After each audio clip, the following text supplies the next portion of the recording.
My name is Jenny. I'm a Canadian knitter living in the northeast of England, and welcome to my knitting podcast. I don't have an introduction or anything like that, a digital introduction, so I'm just gonna launch right in. And I don't know if I'll be able to figure out how to put a timestamp so you can jump ahead of this if you aren't interested. At the very least, I will put some kind of written out time that you can jump to if you're just interested in the knitting, if you're just here for the Monday sweater, or something like that. I will put that in the description, even if it's not a link, even if it's not fancy, I'll do something like that. Because I wanted to start out first just kind of introducing myself a little bit, since this is the first podcast, but also talking a little bit about why I decided to do this. I've been thinking about it for a little while. I'm quite nervous about it. But I think that talking a little bit about the reasons that I'm doing it might help kind of delineate some of the things that I'll probably go on to talk about in the rest of the podcast episodes. But also it might give you an idea of if this is something that you're interested in hanging around for. If it's not, that's more than fine. But just might give us a chance to get to know each other a little bit that way. So the main reason, there are kind of two main reasons that I'm thinking of doing this. And I should say first as a caveat that I am not very tech savvy.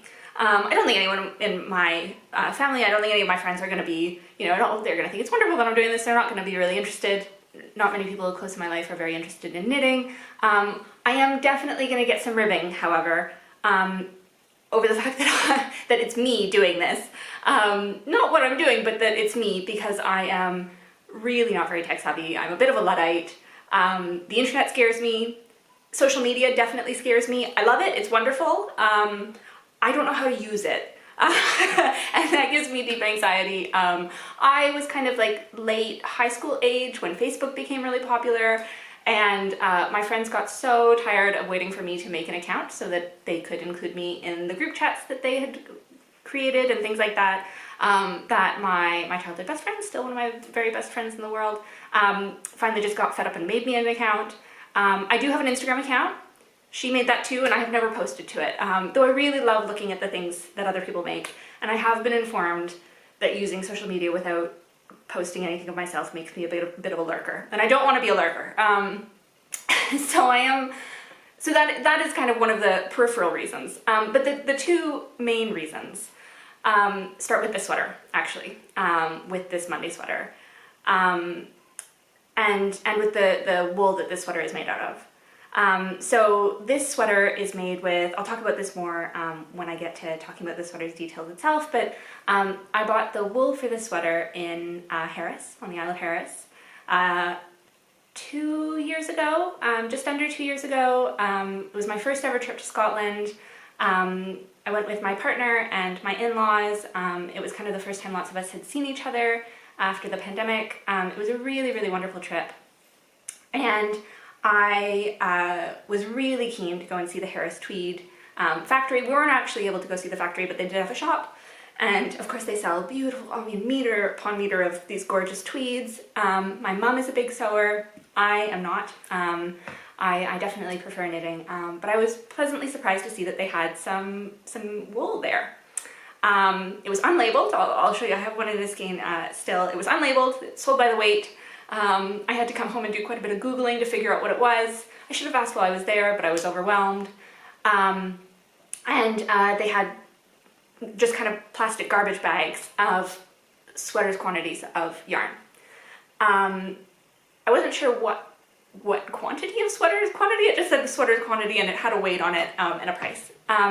So I bought two of those. I bought this color for myself, which I'll talk about a bit more in a minute. I'm sorry, the lighting it is the middle of the day here, but it's very gray, and it's been very gray for weeks, and the forecast is maybe some sunshine, maybe next Saturday, a week and a bit from now.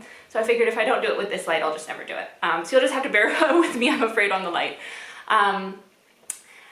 So I bought this color for myself. It's a beautiful kind of green. I'll try to give you a better view of it in a couple minutes. A beautiful green with quite a dark green with some yellow and red and blue threads in there. It's just gorgeous.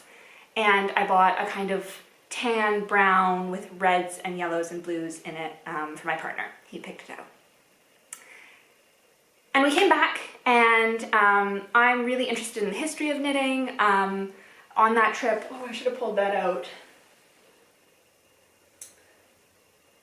Maybe I'll pull that out next time. I do have a slim volume about the history of how they make the tweed, and I'm really interested in that kind of thing. I'm really interested in, you know, the history of those women and men, of course, who just knit so speedily and constantly, and while they were walking around doing their other chores and things like that.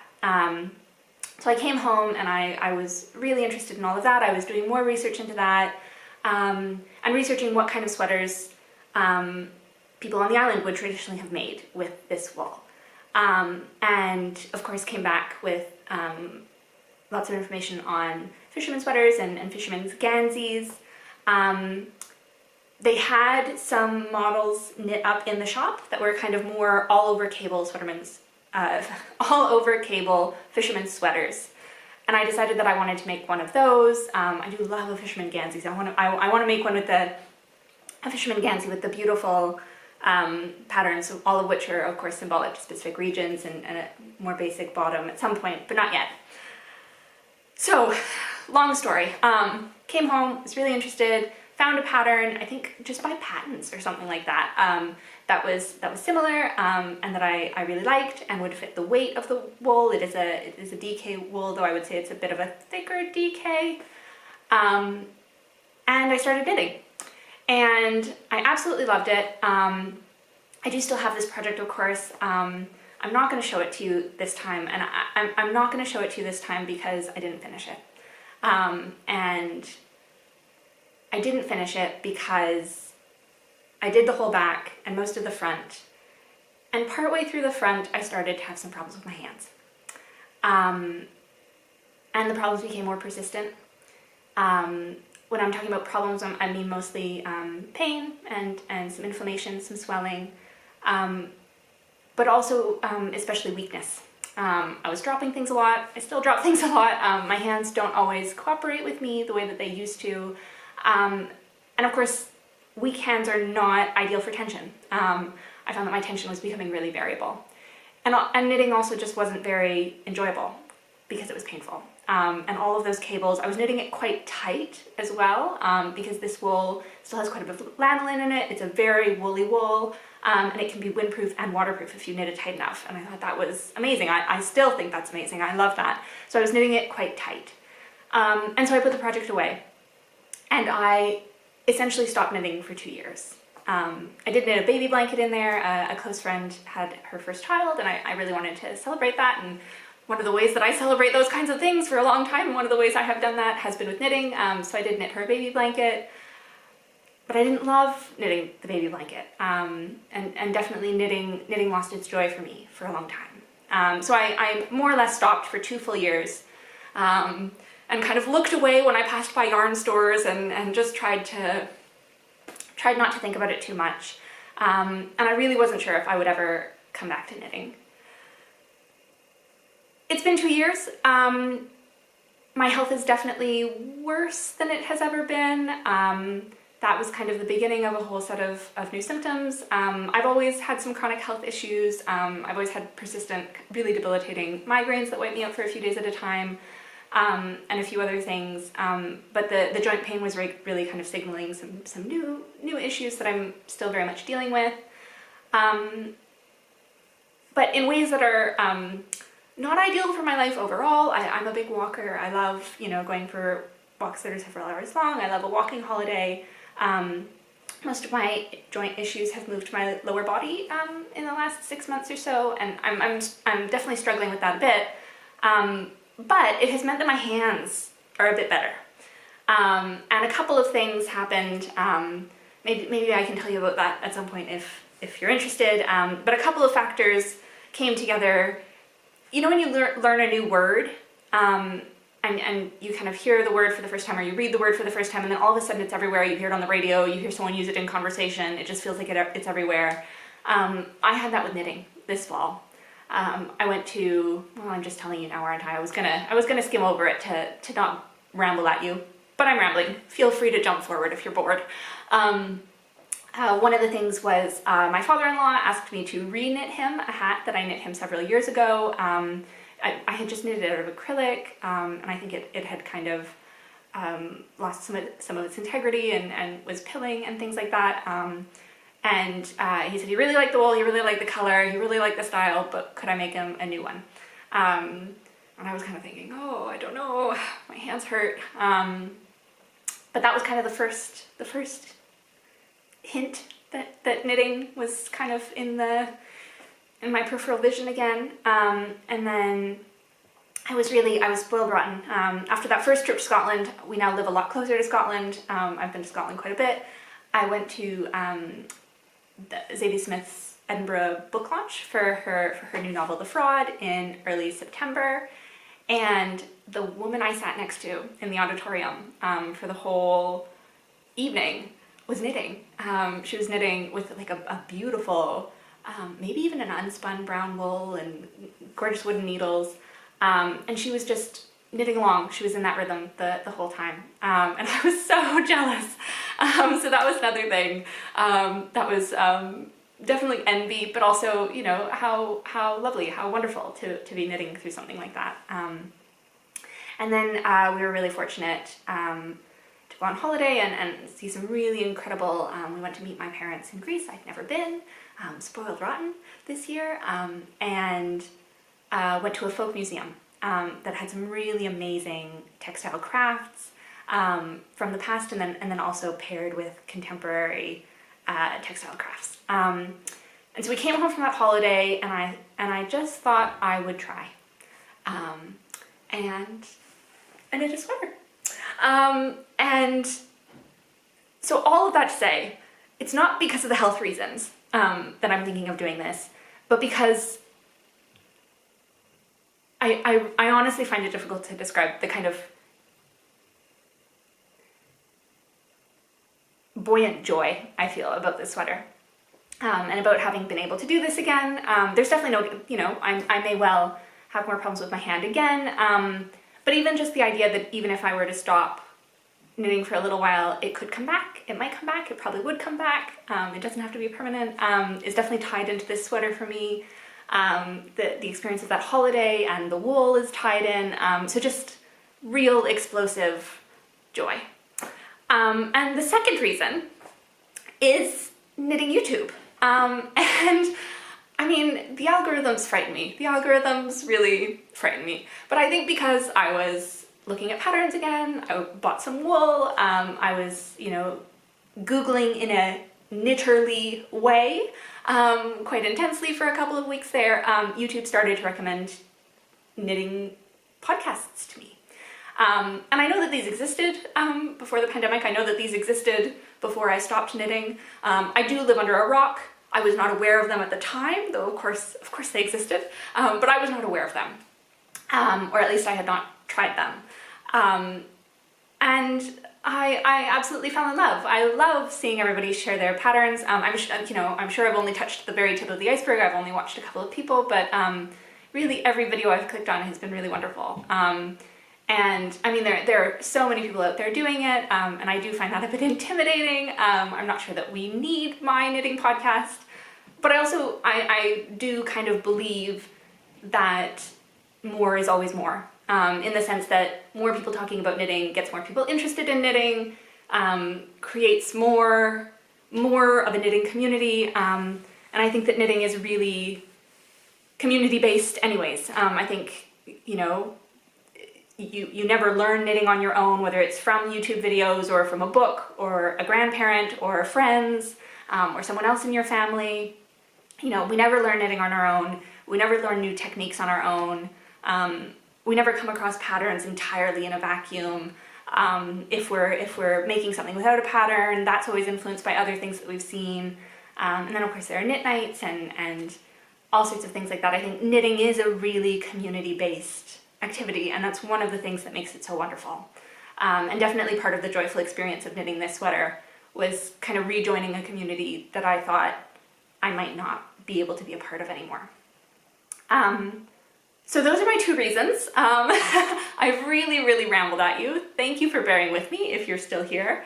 But those are kind of the main reasons that I decided to do this finally. From here, I think I'm gonna jump right into talking about my projects in a slightly more standard format kind of way. And so I will start with, gosh, it's really dark in here, isn't it? But I'll see if I can stand up so you can, will it focus on that? Not really. Well, maybe I'll have to post a picture or something like that. I am finding this very difficult to photograph. I'm not a great photographer by any means. I did try to photograph it for Ravelry, and it was just coming out brown, and it's really not brown. So it's not an easy color to photograph.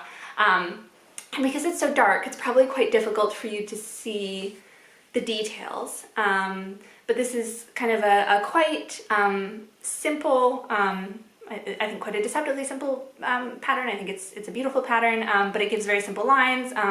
It's a folded over 1x1 rib collar with raglan shaping. So this is the Monday sweater by Petite Knit. I'll link to that pattern and any pattern I mention down below. It is, I knit the second size because I'm a very tight knitter. I've always been a very tight knitter. I have tried to be a looser knitter. I know that would be easier on my hands. I can't be a looser knitter. My tension goes all wonky. I've tried. There are other things that I'm doing to try to take care of my hands, and maybe we can talk about that at some point. The Monday sweater, what did I want to tell you about this? So it calls for 3.5 and 4 millimeter needles. I should have thought to look up what the American size of those needles are. I did not do that. I will do that in future. But it calls for 3.5 and 4 millimeter needles. I went up to 4 and 4.5 millimeter needles, and I was still definitely below gauge. I wasn't reaching gauge, but I really liked the fabric that was making. And as I mentioned before, this fabric, this wool, it has kind of waterproof and windproof qualities when you knit it tightly. It's not tight enough for that, but I didn't want to go a lot looser. So I went up one size based on my measurements. I would typically go for the extra small. I knit the small, and it turned out really beautifully, I think. I'm a little, so it's quite cropped. I knit it to the length specified in the pattern. I'm always good at paying attention to stitch gauge in my swatch. I'm not always as diligent about paying attention to row gauge and what proportion of shift there is in my row gauge. I did not pay attention this time. My sweater definitely expanded the way I expected it to in terms of width. It shrunk a little bit in length. On the sleeves, that's fine. It's become kind of just like perfectly bracelet length. I'm a coldie. I always wear t-shirts underneath my, this one is quite scratchy. I think it would be not the nicest thing to wear against straight skin, but even very, very soft wools I wear with the t-shirt. I'm just cold. So it's a nice bracelet length, I think. It's become more cropped than I thought it would be. I was definitely intending for it to be cropped. Can you see, sorry, I'm wearing very dark trousers. So my belly button, out of focus. There we go. So my belly button is here. So it's definitely, my belly button is just kind of into the ribbing. It's quite a thick ribbing, so it does go over my belly button. I think it's actually very stylish, and that's probably, one of the things that frightens me. I don't feel like I am as cool as this sweater is, but it's growing on me. I finished it probably about 2 weeks ago. I've been wearing it a ton, and it's growing on me. I feel like, maybe I can be as cool as this sweater. These trousers are also relatively new. They're high-waisted and corduroy, and I love them, and I feel like they're quite cool. They're wide leg. So this outfit, it's growing on me. I like it. What else should I say? I've worn this a ton. I've worn it almost every day since I finished it. This wool is indestructible. It shows absolutely no signs. I don't know if you can see, absolutely no signs of pilling or anything like that.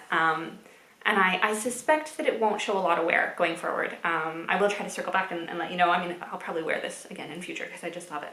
As in, you'll probably see me wearing it. I'm going to wear it a ton in everyday life, for sure. So it's fairly indestructible. I will show you, I brought, excuse me, so I brought, these are the kind of hanks that it came in. Absolutely gorgeous. It is a very sheepy wool. It definitely smells of sheep. I was definitely pulling twigs and other things out of this wool as I was knitting. That doesn't bother me at all. I kind of love that. In fact, I love that it smells of sheep. I love that there's still some lanolin in this. I just think it's so great. But if you are very sensitive to that kind of thing, this might not be the wool for you. The other thing is I have looked.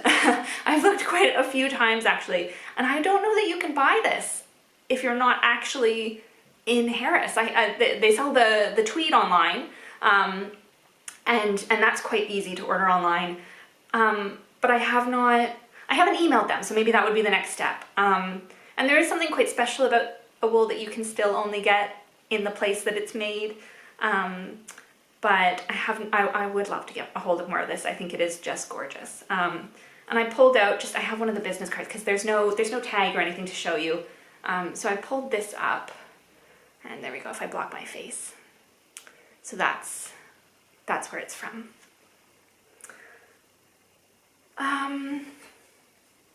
I think that's probably everything I wanted to say about this. I will try to find a way to get some pictures with more of the color. But maybe I'll wear it again on a sunnier day if we ever get sun again.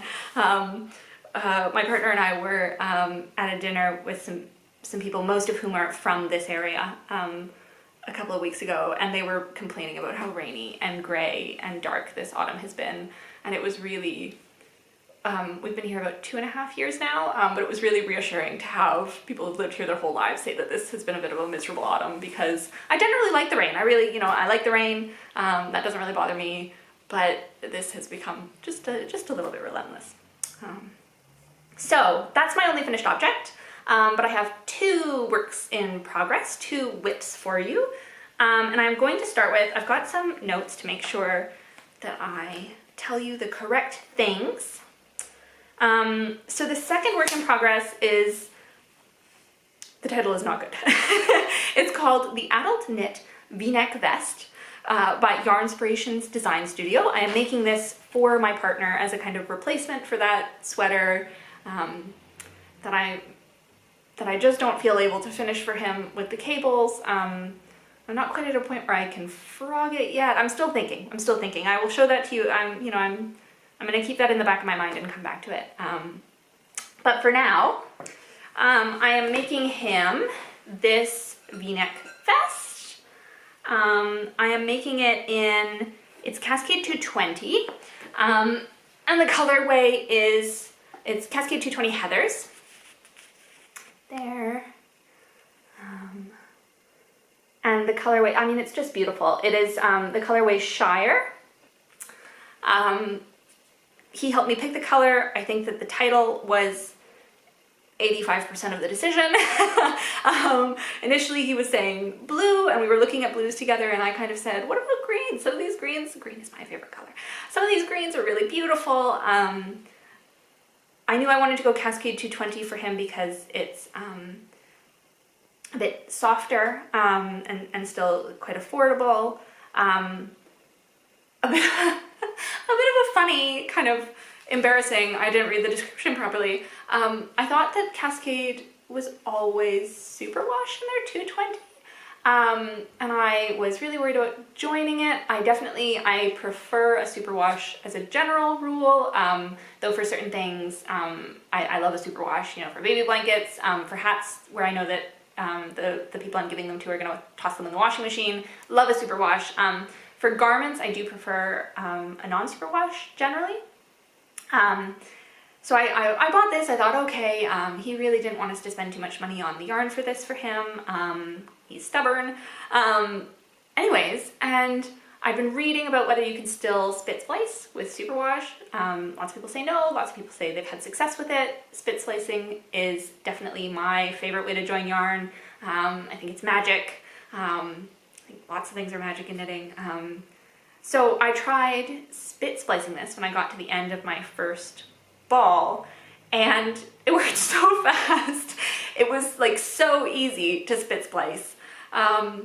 So I did some Googling, and they have superwash versions and non-superwash versions, and I bought the non-superwash version. So that was a very nice surprise, and made me feel very silly. But yeah, great. So I'm knitting that for him, and I've got it here. It is bottom up. I might lift it from the bottom actually, because it'll show better, I think. So here, I'm gonna focus. Yes, kind of. So there's the back. So this is a pattern knit bottom up. I have never actually knit a bottom up garment before. I've never finished one. The unfinished item is bottom up as well. And I was a bit hesitant about doing it, but he was very specific on what he wanted, and this pattern really met most of the criteria of what he wanted. And I'm fortunate that he has this beautiful, it's from Toast actually, which is a very fancy British company. He got it as a Christmas present several years ago from his parents. But he has this gray vest that is, it's machine knit, it's store-bought, ready to wear, but he loves the way that this fits. And I don't think I would have dared to do a bottom-up knit for him for the first time if I didn't have a garment to guide me. And the fact that this is non-superwash and will therefore stretch less than if it were superwash, it also makes me a bit braver. So hopefully that'll work out all right. One major modification that I did do is this was meant to be knit in pieces. The top and the front and back at the top of the body still have to be kept separate, of course, but I did do the bottom of the body, so from the underarm to the ribbing in the round. And to kind of try to give back some of that integrity and strength of a seam.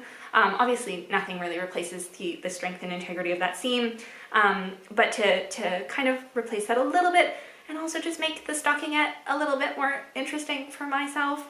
I gave this kind of faux seam detail on the side. Let me see if I can stretch that out. It will block out, but of course right now it's not easy to see. But let me see if I can show you that.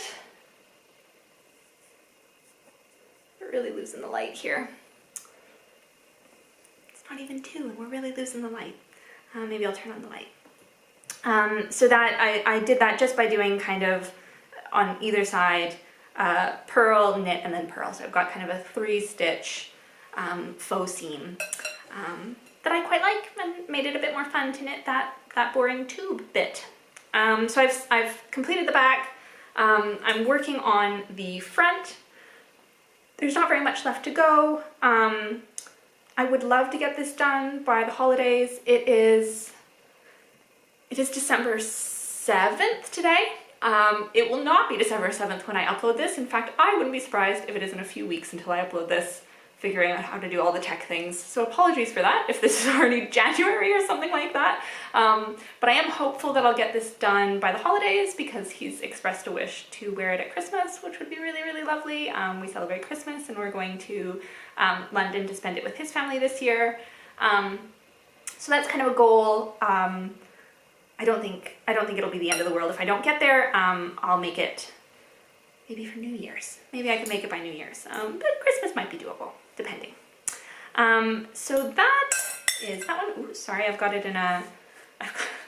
well, maybe I'll show you why it's making so much noise, actually. In general, I try not to... I've broken down and I bought the closable...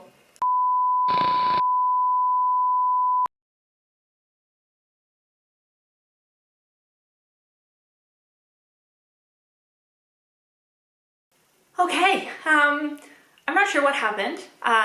there was an error. It said that the camera told me that it was at capacity. I don't really understand because the memory card was not full, but that's okay. It gave me an opportunity. I mean, we were just losing the light at the end of that bit. I'm really sorry. It just became really dark. So I've turned on just the artificial light now. Hopefully we can bear with that. But it did give me an opportunity also while I was trying to figure out the tech and the lighting. I did go back and just get my stitch gauge so that I can tell you belatedly what the 3.5 and 4 millimeter needles are in the US sizing. So,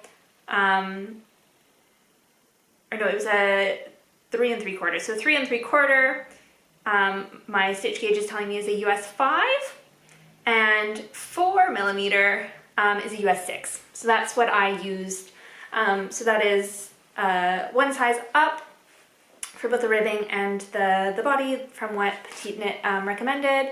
But I'm really happy with the fabric that gave me on the Monday sweater, on the finished object.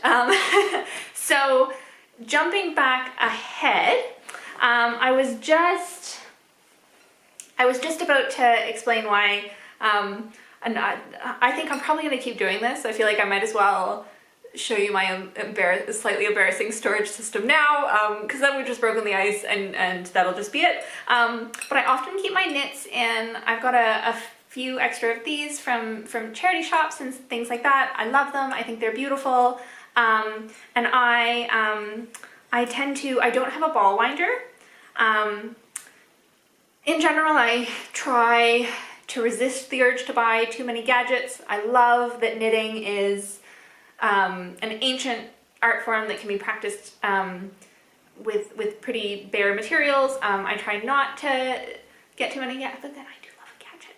And I broke down and I have bought some of the kind of safety pin or light bulb. Those ones are actually my favorite.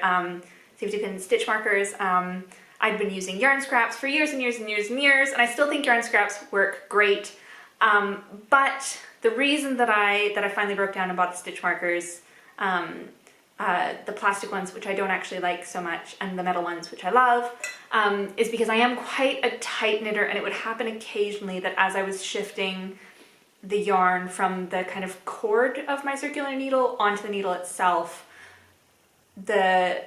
the yarn that I was using as a stitch marker would get tucked underneath a stitch, and then it would take me a minute to figure out which side it had been on originally. And that was an ideal. I still think that you can absolutely make it work without stitch markers, but they do make me feel spoiled. I don't really have very many project bags though. I have some baskets that I accrued from other things that I use. This one I am keeping in crockery. I'm keeping this one in a dish that I got from a charity shop. I did buy it for food, for baking with. I actually have enough of these that it more or less lives in here. And what was I saying? Oh yeah, I was saying I don't have a ball winder.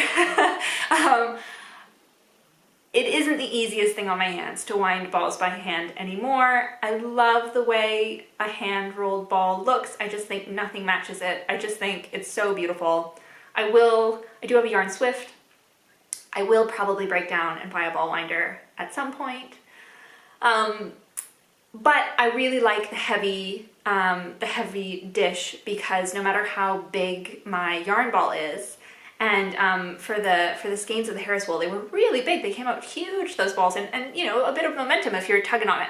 And they stay put, they don't roll away if they're in this nice, heavy, solid bottom. And then I just, store it on a table or something like that. So that's the noise. I apologize for the noise.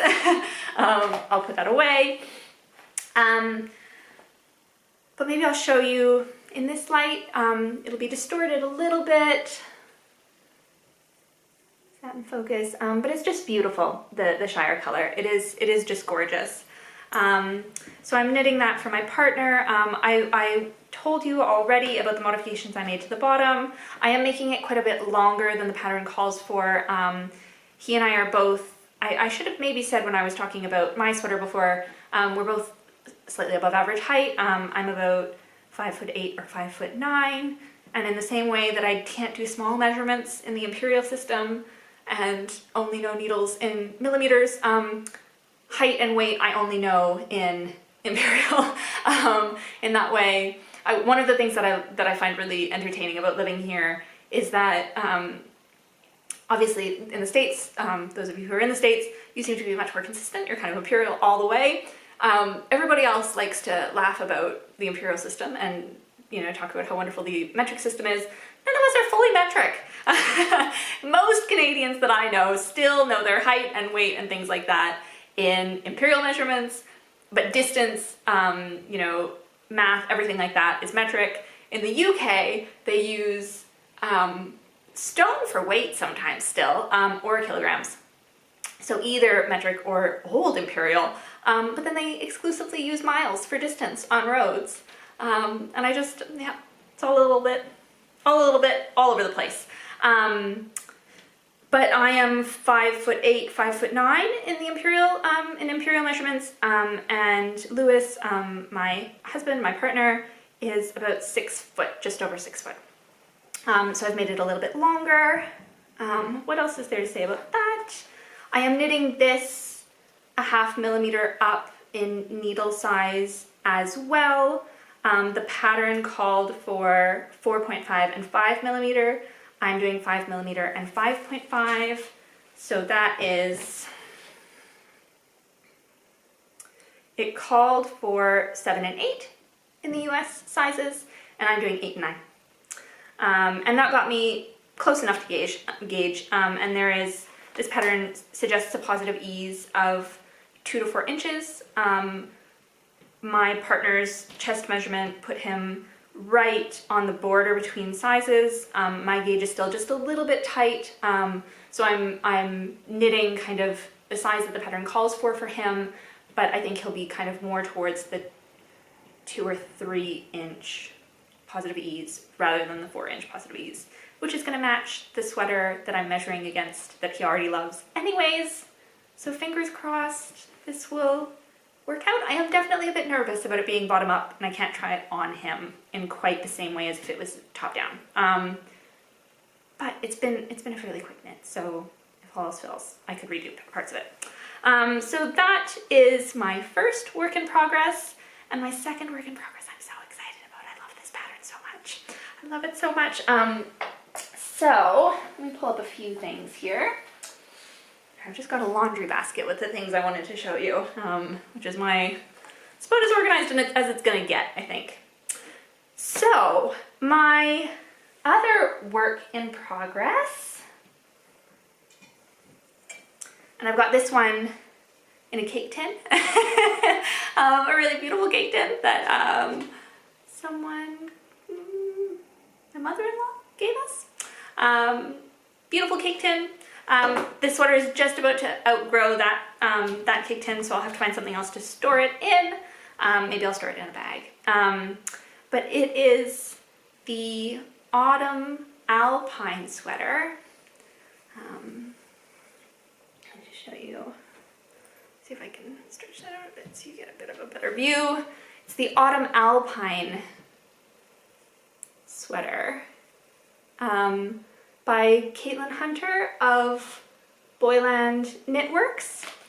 Am I getting the Autumn Alpine? Because she has 2 versions. Yeah, Autumn Alpine. She has 2 versions. I think they're both sport weight, but one is kind of designed for spring and summer, and this is the autumnal one. One of the reasons I wanted to do this one is this kind of incredible, ingenious ribbing that she's got you doing. For the collar and for the sleeve cuffs and the ribbing at the bottom. And you get a chart for that, and it's just gorgeous with a little bit of the contrast color coming through. I'm so in love with this. This is kind of my first ever big colorwork project, for sure. I made one colorwork hat years ago in acrylic yarn. I don't think I even tried to block it, just to see how scary it would be. I feel like sometimes the way that we talk about colorwork makes it seem really intimidating, and of course there is a lot to keep in mind in terms of tension and things like that. I don't think my tension is perfect. I'm hoping blocking will sort some things out. But I'm not devastated about my floats, you know, like for a first try, I think. Oh, I quite like the way that the flowers are showing up on the reverse side there. So definitely, you know, not devastating for a first try. But it is definitely my first major color work pattern. I'm in love with it. I'm just so tickled. I've never knit, obviously Petite Knit and Caitlin Hunter are both like really big name designers. They're, you know, really popular and well-deserved popularity. I'd love to knit some things from some smaller designers, some newer designers as well. But I couldn't resist this. And this is, I knit this with Rowan Valley Tweed in 2 colors. And so the reason that I chose these 2 colors together is partially, I knew I wanted to use the blue. Blue is a color I wear a lot. It's you know, definitely one of my main neutrals. And this, I'm trying to see what is the color called. High Force. This is High Force. And I bought this on sale. I bought this on sale because I'm afraid it is being discontinued. So if you're sitting at home and you're saying, oh, I love that color, see if you can snatch some up now. I bought it online, there was still some left, but it is being discontinued. Rowan does unfortunately discontinue yarns occasionally. And it is this gorgeous, this really beautiful blue with lots of red speckles. And that's what made me think that I would pair it with this red, which is called Poppy. It's the same yarn, it's Rowan Valley Tweed.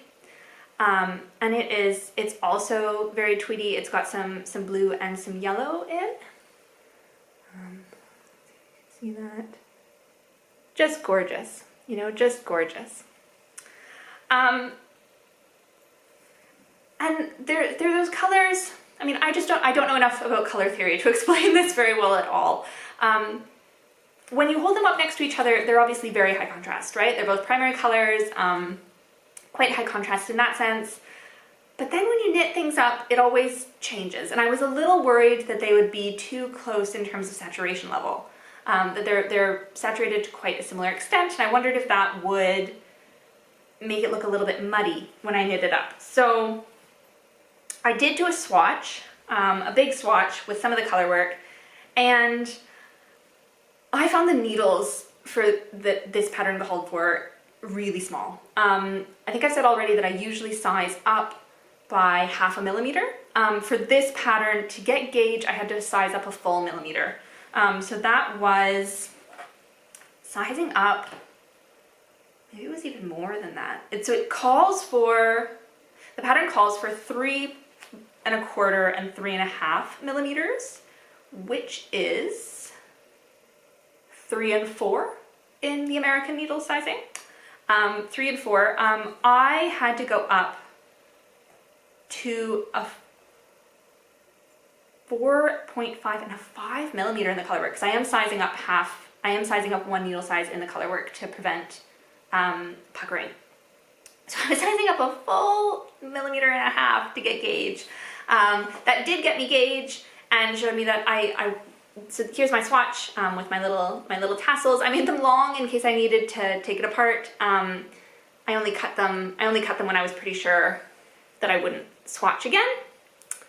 So that got me gauge, and you can see a little bit here, I think, that there's some, you know, there are pockets of air showing through. It's not a very dense fabric. And I think it's beautiful, but I am a coldie, and it is wool. And because of the funnel neck, I don't see myself wearing this in the summer very much. I really want this to be an autumn, winter sweater for me. And so I decided to go down a needle size again and knit a tighter gauge, the same way that I did with the Monday sweater. You're noticing a trend, I'm sure. I feel like in a lot of the knitting podcasts I've watched, people talk about drape quite a bit, and the beautiful drape of the wools that they're working with. I do like drape, but I also quite like body.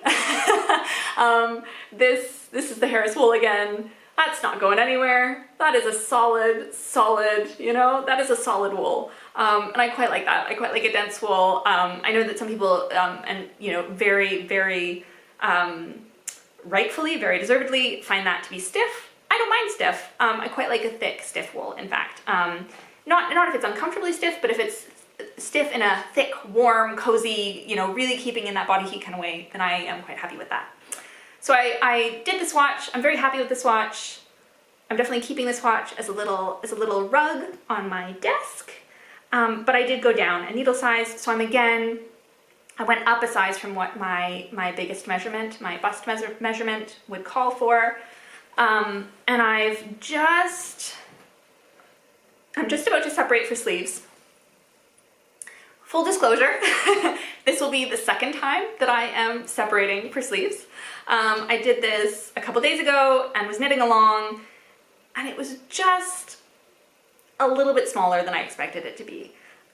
Even going up a size, it was gonna be, I think, about 0 positive ease to maybe 1 or 2 inches of positive ease at the most.